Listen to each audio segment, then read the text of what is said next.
Yo, what is going on, everybody? Ryan Rich back. It's been a while since we've done this, but we are here to do predictions for both Bellator 263, Pitbull versus AJ McKee, and Uriah Hall versus Sean Strickland, USC on ESPN. Let's get into it. First, I guess let's talk about the main event, Uriah Hall versus Sean Strickland.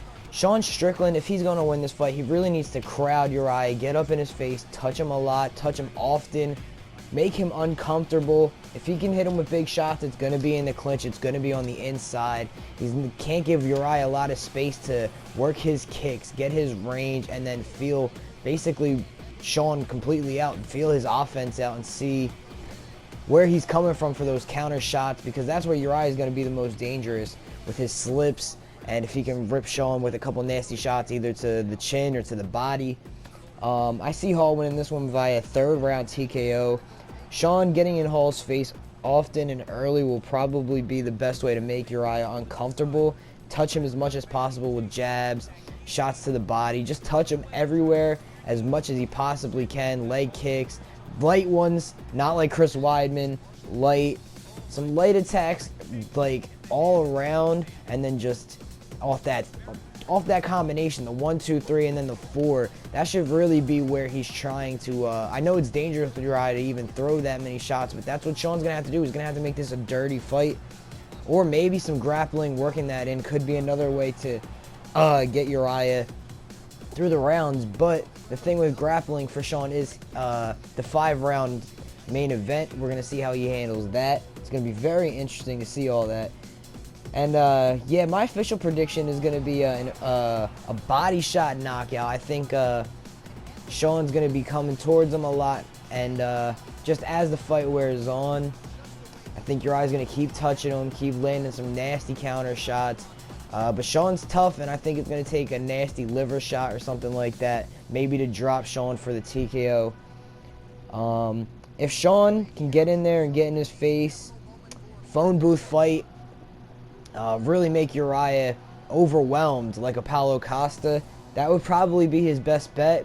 But we're going to have to see if Sean Strickland has the kind of gas tank or the power to do something like that to a Uriah Hall. Because Uriah is nasty. So I got Uriah winning this one, but Sean definitely has a chance.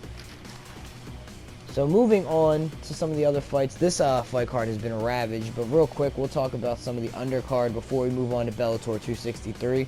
We got Jason Witt versus Bryan Barberena. If you're going to bet on a card, if you're going to bet on any fights this weekend, I think this should be one that you bet on. Bryan Barberena, I think, will get an early TKO. Jason Witt has been knocked out within the first minute of the fight in 2 of his last 3 fights. So, and Bryan, he's willing to go in there and start trading, and especially if you can't get the respect from a Bryan Barberena like guys like Vicente Luque can, he's going to start trying to smash you. And I think that's what we're going to see, a round 1 TKO for Bryan Barberena. We got Cheyenne Buys versus Gloria De Paula. Both are 0-1 coming off of the Contender Series. They both desperately need a win. I think Buys is going to get it here, Bays, however you pronounce it. I believe it's Buys, though. Both her and her husband lost on the same night in their debut. But I think Buys will outpoint her in this one. Her last opponent was pretty tough. She did get knocked out in her next fight, Ruiz. I don't know how to pronounce her first name, but she has a ton of tattoos. She got knocked out by, man, she just got knocked out a couple weeks ago. I can't remember the other one. If anybody can, comment it down below. But moving on to the co-main event, we've got Ho Kong versus Hani Yaya. Kong has won 3 straight, but his last 2 are via split decision, so they've definitely been some close fights, and he hasn't competed since December of 2019. Hani Yaya is 0-1 and 0. Wait, nope, said that on the inverse. He is 1-0-1 since then. He has 1 win, 0 losses, and 1 draw since December of 2019. And Kang has had a longer layoff than this actually once before in his career.